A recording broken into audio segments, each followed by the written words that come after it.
Bismillahirrahmanirrahim. Assalamualaikum warahmatullahi ta'ala wabarakatuh. Alhamdulillah wassalatu wassalamu ala Rasulillah wa ba'd. InsyaAllah pada hari ini kita terus sambung. Kita sudah 5 siri yang lalu menghabiskan muqaddimah daripada pelajaran agama Islam, karya Hamka yang pada saya besar dan penting ini. Dan kita dalam sesi membaca buku pelajaran agama Islam. Kita buat hampir setiap hari dan saya nak istiqamah lah kalau boleh sepanjang PKP ini. Dan hari ini Alhamdulillah kita masuk dalam bab yang satu setelah sudah menghabiskan muqaddimah sebanyak 5 siri yang lalu. Jadi saudara-saudari yang berminat untuk mendengar boleh tengok balik. Dan hari ini kita masuk dalam bab yang pertama daripada buku pelajaran agama Islam, iaitu membincangkan tentang iman dalam bingkai wahyu dan juga akal. Antara karya penting Buya Hamka yang pada saya perlu diberi perhatian. Saya sengaja membaca secara line by line ataupun secara berturutan, dan juga kita buat live supaya ada record lah.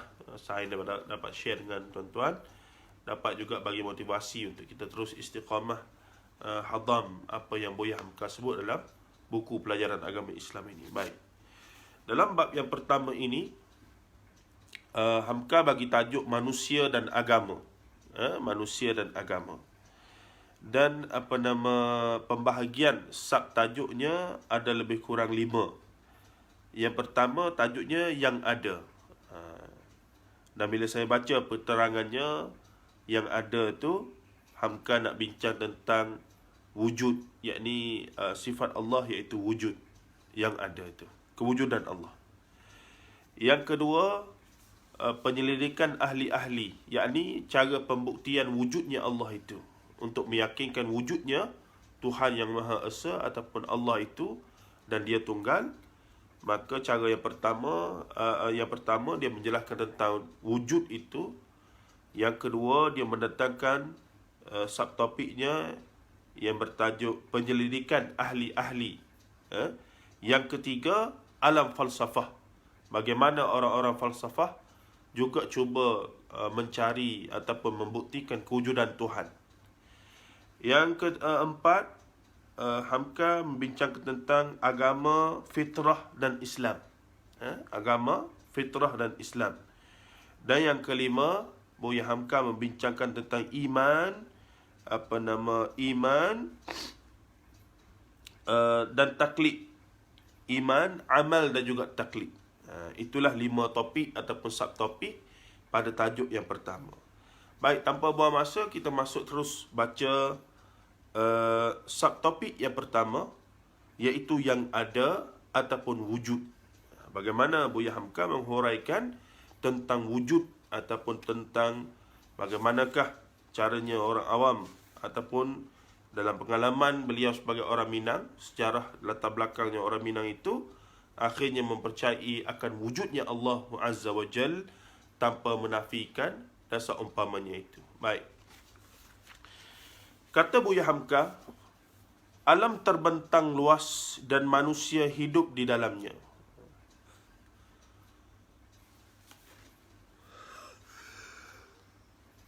Alhamdulillah. Minta maaf. Alhamdulillah. Kata Buya Hamka, alam terbentang luas dan manusia hidup.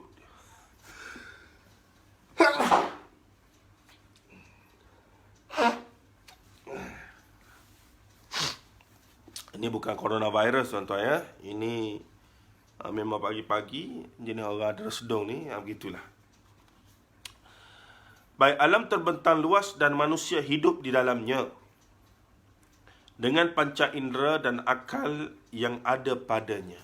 Hamka mula bercakap tentang bagaimana kita boleh mencerap ataupun akhirnya membuktikan wujudnya Tuhan dengan memerhatikan alam. Itu memanglah dalam pengajian akidah, dia ada satu pembuktian tentang wujudnya Tuhan melalui kejadian ataupun penciptaan Allah itu, iaitu disebutkan tafakkaru fi khalqillah wala tafakkaru fillah. tafakkaru fi khalqillah. Berfikirlah tentang apa yang Allah Ta'ala ciptakan. Itulah yang dimaksudkan oleh Buya Hamka. Dengan memerhatikan alam itu, sebenarnya sangat membantu seseorang yang nak mencari kebenaran wujud ataupun tidak Allah Azza wa Jal, untuk mencapai kebenaran yang hakiki itu. Baik.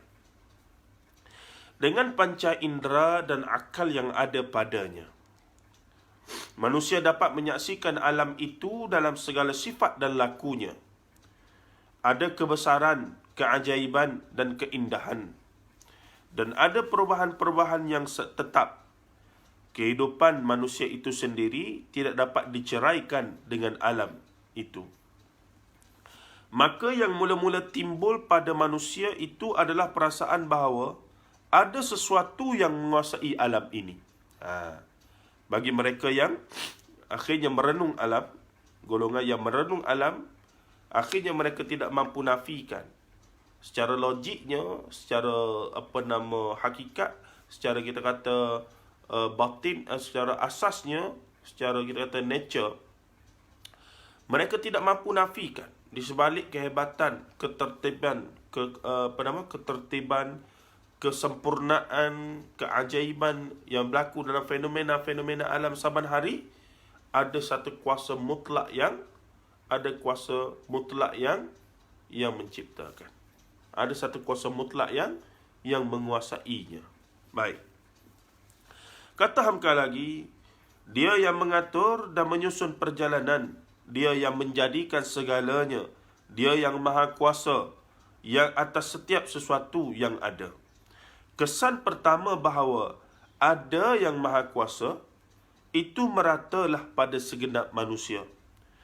Kerana kesan itulah yang tumbuh bila mana akalnya sudah mulai berjalan.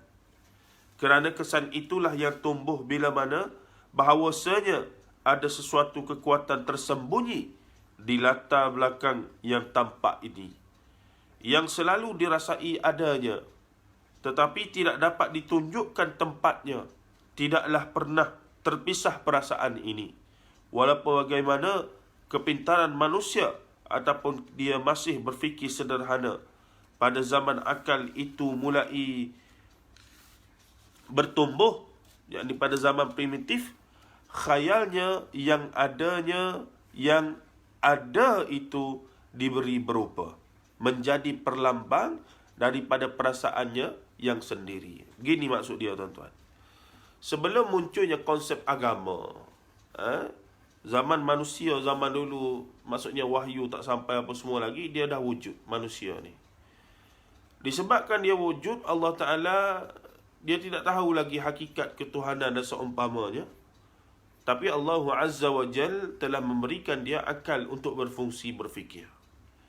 Daripada pengalaman saban hari, saban minggu, saban bulan, saban tahun, dan generasi ke generasi, akhirnya mereka ini datang perasaan, pemikiran dan juga perasaan bahawa di sebalik pengalaman-pengalaman yang dia tengok, yang bersabit dengan alam ini, mesti ada satu kuasa hebat yang menentukan segala-galanya itu.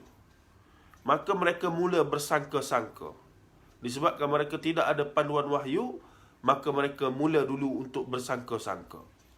Apa yang mereka sangka? Pada peringkat awal, dia kata, macam-macamlah perasaan yang timbul di sekeliling kesan tentang yang ada itu. Kadang-kadang timbullah takut kepadanya, dan kadang-kadang timbul pula rasa terharu melihat keindahan dan kebesaran bekas perbuatannya. Maka diadakanlah pemujaan kepada benda yang tinggi-tinggi. Maksudnya mereka mula rasa, ada kuasa ni, ada satu benda ni, ada sesuatu ni, dan seumpamanya. Tapi tak boleh nak cerita. Sebab apa? Mereka tidak ada panduan wahyu untuk menjelaskan tentang hakikat ketuhanan. Jadi mereka mula berfikir, merasa dan juga berspekulasi, ada kuasa. Maka wujudlah satu kefahaman, barangkali di sebalik apa yang zahir kita tengok ni, ada yang batinnya, ada yang bahagian bahagian batin dan halus dia, bahagian apa nama kita katakan ghaibnya dan seumpama. Baik, cuba kita tengok apa Hamka kata. Kadang-kadang timbullah takut kepadanya dan kadang-kadang timbul pula rasa terharu melihat keindahan kebesaran bekas perbuatannya. Maka diadakanlah pemujaan kepada benda yang tinggi-tinggi. Bila mana dipelajari ilmu manusia, iaitu antropologi, ilmu untuk kenal manusia, tabiat manusia di dalam kelompok masyarakat, nyatalah kelihatan bagaimana berkembangnya pemujaan kepada yang gaib itu menurut pengaruh keadaan hidup pada masa itu. Semasa kehidupan gua, disembahlah keseraman rimba, kayu-kayuan dan batu. Kemudian itu disembah gunung. Dan setelah hidup berpindah dari gua batu ke tepi sungai, disembahlah air yang mengalir. Dipuja pasang naik dan pasang turun. Dan kadang-kadang disembah juga ikan. Dan pada zaman perburuan dipujalah binatang-binatang yang dirasa ada hubungannya dengan suku. Perkara yang sama, saudara-saudari sekalian, apabila saya menulis karya baru saya, iaitu khurafat mistik dan khurafat tahyul dan mistik di alam Melayu, saya menghuraikan perkara yang sama. Saya menyebutkan orang Melayu di Nusantara ni ataupun di alam Melayu kita di semenanjung tanah Melayu, bayangkan sebelum mereka tidak ada panduan agama dulu, yakni sebelum adanya agama Islam lagi, sebelum ada panduan agama, bagaimana mereka berinteraksi dengan ujian-ujian yang tertimpa kepada mereka. Bila Allah menyebutkan وَلَنَبْلُوَنَّكُمْ بِشَيْءٍ مِّنَ الْخَوْفِ وَالْجُوعِ وَنَقْصٍ مِّنَ الْأَمْوَالِ وَالْأَنفُسِ وَالثَّمَرَاتِ وَبَشِّرِ الصَّابِرِينَ. Bila Allah Ta'ala kata, aku pasti akan uji kamu, وَلَنَبْلُوَنَّكُمْ مِّنَ الْخَوْفِ وَالْجُوعِ, daripada rasa takut, daripada rasa lapar, وَنَقْصٍ مِّنَ الْأَمْوَالِ, dan berlakunya kekurangan pada harta, وَالْأَنفُسِ, dan nyawa, وَالْأَنفُسِ وَالثَّمَرَاتِ, dan juga buah-buahan, tanaman. 5 perkara ini, maka bagaimana mereka berinteraksi dengan perkara tersebut sedangkan mereka tidak ada panduan wahyu lagi. Di sinilah timbulnya pengalaman, sebut tadi pengalaman itu, dan mereka merasa disebabkan mereka ada perasaan dan mereka ada akal, maka kedua-dua ini sentiasa berfungsi untuk mencari solusi. Akal akan bertanya dan jiwa akan merasa, dan adalah spekulasi-spekulasi yang akan dia buat, dan akhirnya pada peringkat awal dia akan timbul kesimpulan, sungai ini ada pasal surutnya sebab apa? Sebab ada yang jaga. Yang jaga tu siapa dia? Tak dapat nak describe lagi siapa. Akhirnya buat kesimpulan, barangkali ada semangat, iaitu mambang ataupun sang hyang. Pelbagai lagi istilah yang digunakan oleh orang Melayu lama untuk menggambarkan spirit, roh, ataupun kita katakan satu kuasa gaib yang menjaga perkara-perkara itu. Ataupun dalam bahasa yang istilah yang agak masyhur kita dengar daripada P.Ramlee apa semua, iaitu mambang.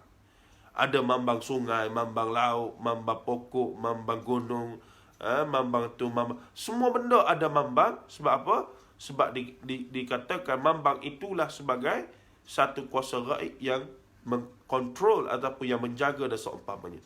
Maka dipujalah mambang itu. Diyakini bahawa mambang ini, jika dia marah, maka kita akan kena bala. Jika dia tak marah, maka kita akan bertambah rezeki dan seumpamanya. Dan mulalah terciptanya pemujaan terhadap mambang-mambang ataupun semangat-semangat dan seumpamanya itu. Saya sangat optimis bahawa ini semua ada kaitan dengan jin iblis lah. Mereka yang main peranan. Apatah lagi di kalangan manusia yang tak dapat wahyu lagi pada masa itu, jin iblis dah ada dan mereka menjadikan fenomena itu berlaku. Bahkan perantaraan antara mereka dengan orang manusia biasa ketika itu adalah melalui Tok Bomo Pawan Dukun. Muncul pula konsep Tok Bomo Pawan Dukun, Poyang apa semua ni yang dikatakan boleh berinteraksi dengan si Polan daripada alam sana itu dengan mambang-mambang, maka menyebabkan Tok Bomo Pawan Dukun ni jadi tokoh besar dalam masyarakat. Itulah yang saya rumuskan dalam buku kita, bab yang pertama ataupun yang kedua lagi. Maka ketika itu saya tidak merujuk karya Hamka yang ini, pelajaran agama Islam ni saya tak rujuk lagi. Rupa-rupanya Hamka juga membahaskan perkara yang lebih kurang sama, alhamdulillah. Maka boleh kata selarilah kira pemikiran saya dengan Buya Hamka dalam bab itu adalah selari lebih kurang. Baik. Kemudian kata Hamka lagi apa dia? Dia kata, dan setelah hidup berpindah dari gua batu ke tepi sungai disembahkan lagi itu, apabila kehidupan itu telah maju dan telah pindah ke zaman bercucuk tanam,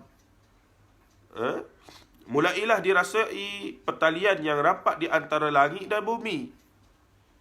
Kerana kesuburan tumbuh-tumbuhan bertali dengan hujan dan langit, maka mulailah mata menengadah ke langit. Di sanalah agaknya terletak rahsia yang maha kuasa itu. Masih lagi spekulatif. Manakah agaknya pusat kekuasaan besar itu? Masih tercari-cari. Ada pembahagian siang dan malam. Siang dan malam adalah timbul kerana perjalanan matahari. Bila dia terbit, teranglah alam dan dapatlah kita berusaha. Kalau dia terbenam, gelaplah hari dan timbullah ketakutan lantaran gelap. Sebab itu maka timbullah persangkaan bahawa mataharilah pusat kekuasaan itu. Bila mana dah pandai bercucuk tanam, mula merasai kehebatan dan besarnya fungsi matahari, maka timbul kekaguman. Okey, istilah dia ataupun dia punya keyword adalah kagum. Kagum. Bagaimana kegabut?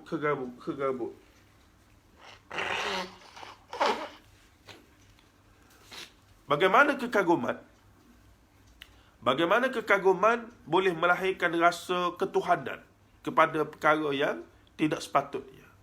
Kagum pada individu, kagum pada ideologi, kagum pada tokoh-tokoh tertentu dan seumpamanya boleh menyebabkan kemelampauan, bahkan boleh menyebabkan mempertuhankan satu-satu entiti itu dalam sedar ataupun tidak. Dan ini berlaku pada orang zaman dulu primitif. Bila mereka melihat fungsi matahari itu begitu hebat, maka mereka mula timbul idea, mereka kagum, dan kekaguman itu yang membawa mereka kepada mengangkat matahari sebagai Tuhan. Dan bila mana matahari tak ada, naik bulan. Dan bulan itu pada malam bulan mengambang, itu sangat hebat. Dan mereka mula merasakan bahawa bulan itulah yang lebih hebat daripada matahari, dan mula ada manusia menyembah dan menganggap Tuhan itu, bulan itu sebagai Tuhan. Ini berlaku dalam, kalau kita baca kisah Nabi Ibrahim AS dalam Quran, maka kita akan jumpa perjalanan Ibrahim AS dalam mencari Tuhan. Dalam arti kata sebelum dia dapat wahyu, melalui proses-proses tersebut di kalangan masyarakat dia. Baik. Kemudian katanya lagi Hafiz rahimahullahu ta'ala Hamka ni, manakah agaknya pusat kekuasaan besar itu? Ada pembahagian siang dan malam itu. Bila dia terbit, teranglah alam dan seumpamanya. Sebab itu maka timbullah persangkaan bahawa mataharilah pusat kekuasaan itu. Hari adalah pertukaran di antara siang dan malam. Maka bola merah yang beredar itu adalah matanya. Sebab itulah dinamakan matahari. Pergiliran di antara siang dan malam itu adalah dia. Sebab itu maka kalimat hari itu juga bererti juga Tuhan bagi orang asal dulu. Dan kadang-kadang disebut juga kala, iaitu masa dan ketika. Dinamakan batara kala. Begitu. Golongan yang mula menyembah matahari. Di sini sudah mulai agak maju manusia itu berfikir. Siapa lagi yang sembah matahari dalam Quran, tuan-tuan? Antara yang sembah matahari adalah dinamakan sebagai Ratu Balqis itu, riwayat Israiliyat, iaitu zaman Nabi Sulaiman alaihissalam, seorang perempuan raja besar yang oleh Nabi Sulaiman itu. Kita tahu. Dan berhud-hud melaporkan kepada Sulaiman seorang puteri ataupun seorang permaisuri yang mereka dan rakyat jelata dia adil, dia hebat dan seumpamanya, tetapi dia telah menyembah matahari. Baik. Faizul, alhamdulillah, cukai ke mama. Lama tak jumpa je. Minta share je. Pagi-pagi ni anda tahu dah tak ramai, tak apalah. Saja kita nak supaya ada rekod pembacaan buku secara online. Kita baca ni, kita tidak itu. Baik, katanya lagi apa dia? Mulai inilah pangkal penyembahan kepada matahari. Maka muncullah agama matahari. Bahkan sampai sekarang ni pun ada lagi Zoroastrian di Farsi, sembah matahari. Ataupun dia ada sembah api lah. Api itu wakil kepada matahari. Baik. Syekh Ashraf, okey, terima kasih mungkin boleh setia dengar ke, wallahualam. Tengoklah macam mana. Kemudian itu terfikir pula lah bagaimana keindahan bulan purnama. Tengok tu. Dan bagaimana pengaruhnya kepada tanam-tanaman dan binatang ternak. Dan bagaimana pula pengaruhnya kepada pasang naik dan pasang surut, yakni laut lah. Maka kepercayaan kepada bulan adalah tingkat yang kedua, setelah terlebih dahulu mengesankan bahawa kesatuan adalah pada matahari. Kemudian itu timbullah kepercayaan dan pemujaan kepada bintang-bintang. Cahaya bintang tampak pada waktu malam, setelah matahari tidak ada lagi, dan setelah bulan lepas hari purnamanya, 15 hari bulan, atau belum meningkat purnamanya. Pengantin bulan 12. Pergantian bulan yang 12 kali setahun telah dapat ditentukan setelah dilihat bintang-bintang yang berganti-ganti sekelihatan. Apabila genap peredaran bulan tadi 12 giliran, bintang dan yang kelihatan dahulu jugalah kelihatan sekarang. Maksudnya, circulation itu berlaku menyebabkan boleh dikira secara tepat. Maksudnya, ni bila mula mengambang, lepas 15 hari berlaku mengambang. 15 hari lagi dia mengambang lagi. 15 hari lagi dia mengambang lagi. Ini menyebabkan ada matematiknya, ada perkiraan falaknya, ada dia punya ketepatan dari sudut serba-serbinya. Mula-mula gilaan hari. Kemudian mula muncul pula idea-idea ataupun ilmu-ilmu untuk mengukur sudut, untuk mengukur darjah dan seumpamanya, dan makin moden, maka ternyata semua itu mempunyai dia punya ketetapan daripada qadarallahu wa ma syaa fa'al. Semuanya di bawah ketetapan Allah Azza wa Jal, khususnya pentadbiran alam ini dan seumpamanya. Baik, kita tengok sikit lagi.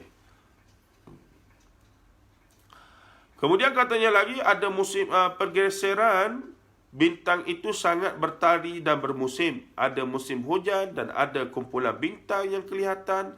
Ada musim kemarau, ada yang lain pula bintangnya. Jika dilihat dari sudut kebendaan sahaja, timbullah ilmu pengetahuan tentang perjalanan galaksi. Tetapi dari sudut keghaiban, kelihatan maha kekuasaan, dan bertambahlah kepercayaan bahawasanya pusat kekuasaan itu hanyalah asa juga. Manusia hidup berkelompok-kelompok, bersuku-suku.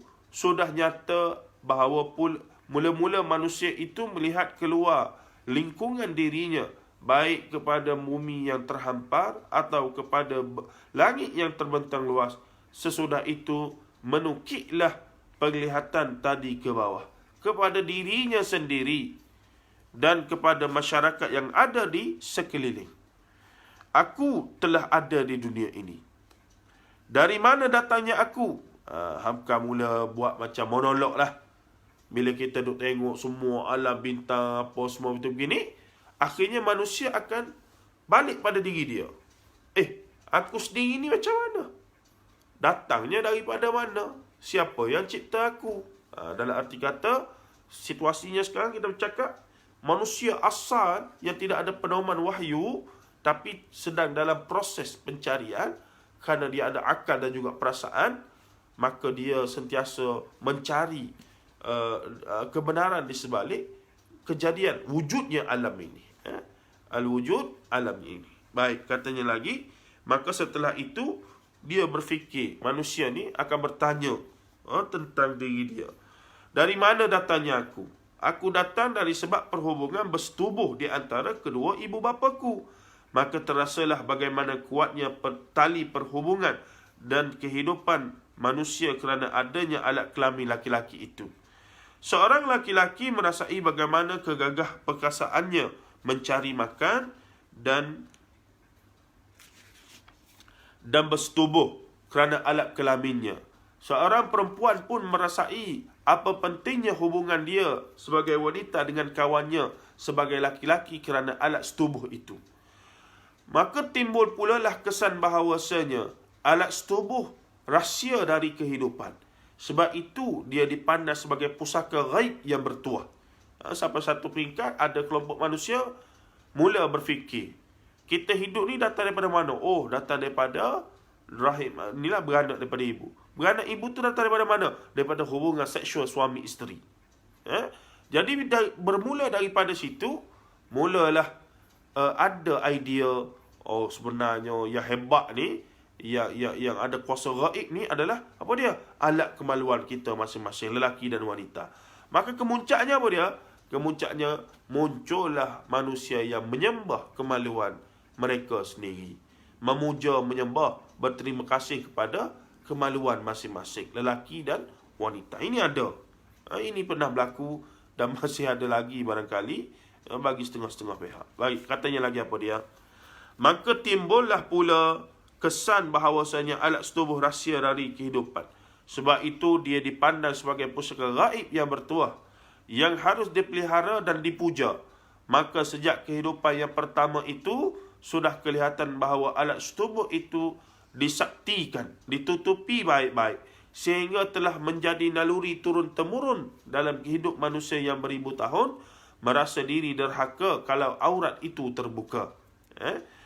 Akhirnya menjadi rasa malu, dan ini pula sebabnya maka salah satu perlambang bagi bangsa-bangsa dan suku yang masih sederhana itu ialah penggambaran dari alat bersetubuh. Maka ada orang yang dia buat patung ataupun mencipta objek-objek yang dinisbahkan sebagai kemaluan lelaki dan wanita, dan akhirnya disembah perkara tersebut. Ini berlaku dalam sejarah keagamaan manusia.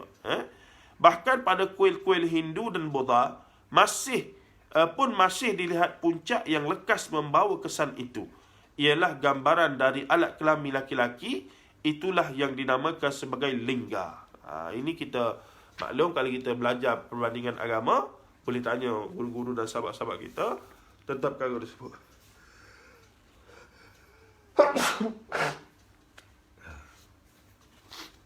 Alhamdulillah.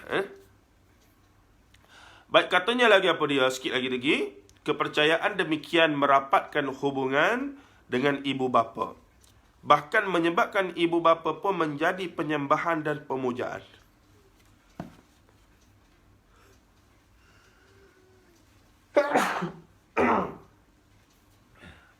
Maaf tuan-tuan ya, ini bukan coronavirus, saya ulang balik. Ini adalah resdun. Ini adalah resdun sebenarnya. Baik. Jadi disebabkan mereka merasakan kesaktian alat kelamin tadi, maka melahirkan anak itu menjadi satu perkara yang besar, yang dalam Islam pun begitu juga, tapi Islam menggaris pandukan perkara tersebut. Tapi agama-agama ini ataupun kepercayaan ini, akhirnya mereka mempertuhankan, mempersaktikan kedua ibu bapa, dan kemudiannya apa yang berlaku? Kepercayaan demikian merapatkan hubungan dengan ibu bapa, bahkan menyebabkan ibu bapa pun menjadi penyembahan dan pemujaan. Anak cucu dari bapa yang pertama pun berkembang biak. Namun hubungannya dengan bapa yang pertama tidaklah pupus. Sebab tu dia ada istilah, contoh agama orang Cina folk, orang Cina asal, mereka menyembah roh nenek moyang. Seterusnya, namun hubungannya dengan bapa pertama tidak putus. Adalah satu soal yang menambah kuatnya rasa keghaiban itu, iaitu tentang adanya mati. Kalau urusan rahsia kelahiran telah dapat dipecahkan dengan menyembah kepada alat kelamin, bagaimana dengan mati? Soalannya, apa artinya mati? Mengapa setelah hidup dengan sihat walafiat, kemudian terhenti saja hidup itu? Padahal tubuh masih ada. Dan kalau tubuh terletak lebih lama, dia pun busuk.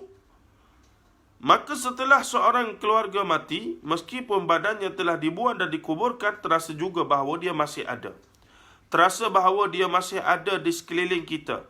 Dia rasanya belum mati. Kadang-kadang datanglah dia dalam mimpi. Sebab itu timbullah kesan bahawa di samping tubuhnya yang kasar itu ada lagi, itu ada lagi halusnya. Halus itu sewaktu-waktu datang kembali, hendak melihat anak cucunya, melindunginya seketika dia ditimpa bahaya, atau dia mengganggu kalau hatinya tak senang. Maka timbullah pula pemujaan kepada halus orang yang telah mati, iaitu pemujaan kepada roh nenek moyang. Itu cara evolusi manusia mencari Tuhan.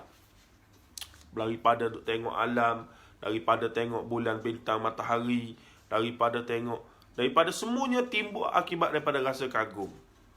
Kemudian terlihat pula pada diri sendiri macam mana jadi kagum bagaimana alat kelamin boleh menyebabkan mengandung beranak. Maka hebatnya sampai puja balik dan akhirnya melihat kepada orang mati apa semua. Maka timbullah pula kagum di sebalik badan yang ada ni roh tidak ada. Maka ada satu yang halus, yang bersifat tidak boleh nampak, semangat, spirit tadi yang bersabit dengan manusia, iaitu roh. Maka konsep-konsep itu berkembang pada zaman sebelum animisme dinamisme lagi ni. Sebelum animisme dinamisme lagi. Baik. Akhirnya dalam subtopik ini, al-wujud, adapun wujud yang ada, kata Hamka, orang-orang yang dituakan yang masih hidup tentu rapat perhubungannya dengan halusnya orang yang telah mati itu. Kerana dia yang lebih berkuasa dan lebih besar di antara kelompok suku, maka tumbuhlah kepercayaan bahawa ketua suku bukan sahaja mengepalai kehidupan sehari-hari, tetapi menjadi perantaraan juga dengan halusnya orang yang telah mati. Dan ini berlaku dalam sejarah perkembangan masyarakat dunia, khususnya golongan primitif, golongan orang asal dan seumpamanya. Kesan itu masih tampak pada beberapa kerajaan-kerajaan besar di timur, kata Hamka, yang berasal daripada tumbuhnya kekeluargaan besar. Maharaja adalah bapa dari seluruh rakyat yang bernaung di bawah panji-panjinya. Dia juga ketua agama sekaligus juga adalah dukun. Pawang, Tok Bomo apa semua ni, boja-boja. Maharaja Tiongkok. Dalam istilah Hamka ni, Tiongkok orang Indonesia dia panggil Cina lah. Maharaja Cina dinamakan Putera Langit. Tian ni langit. Wong Tian, yakni Maharaja Langit. Dinamakan Maharaja Langit. Menamakan ketua dewa-dewa tu. Kalau kita baca komik masa kecil-kecil dulu, adalah Maharaja Dewa dia panggil. Ataupun Tian, iaitu Tian tu apa nama, langit, tapi diterjemahkan sebagai Tuhan. Dan di Nippon ataupun Jepun sebenarnya ada kepercayaan bahawa maharajanya adalah keturunan daripada dewa matahari, ataupun namanya Amaterasu Omikami. Wallahu ta'ala a'lam. Inilah yang dinamakan sebagai subtopik yang pertama daripada bab yang pertama daripada buku ini, tuan-tuan. Kita baca secara harfiah ya. Saya sajalah nak amalkan ataupun nak mulakan budaya membaca dan share pembacaan. Kita gunakan kitab pelajaran agama Islam ini setebal hampir 500 muka surat, dan kita di bab yang pertama, iaitu agama dan manusia dan agama. Dan subtopiknya ada 5. Saya dah buat nota di tepi ni, ada 5 semuanya. Dan kita baru habis subtopik yang pertama, iaitu yang bertajuk yang ada. Yang ada ni, yang ada al-wujud dalam bahasa Arabnya. Baik, kita berhentilah di situ. InsyaAllah pada esok hari kita akan sambung pula bahagian bagaimana manusia dalam menjadikan bertemu dengan agama, akhirnya bertemu dengan Tuhan yang sebenar. Kita tengok pula bagaimana dalam subtopik yang kedua, Hamka membincangkan tentang penyelidikan ahli-ahli, yakni golongan ahli falsafah apa semua ni, macam mana mereka pada suatu masa dulu, zaman Aristotle, Plato, Socrates apa semua tu, mereka mula berbincang tentang ketuhanan dan cara mereka menggunakan alat-alat yang Tuhan juga bagi, akal apa semua, intuitif lah apa semua, spekulatif lah apa semua, untuk menyimpulkan tentang ketuhanan. Dan adakah mereka sampai kepada titik temu kemuncak daripada itu. Sebab zaman tu wahyu secara khusus tidak ada lagi lah di Athens ataupun di zaman mereka itu. melainkan kemudian munculnya Imam ataupun Nabi Isa Al-Masih, barulah menjelaskan tentang perkara tersebut. Wallahu ta'ala alam. Terima kasih sahabat-sahabat kerana sudi dengar ataupun sudi bersama di sini. Jo, terima kasih Jo. Nanti kita telefon lah bincang macam mana dah.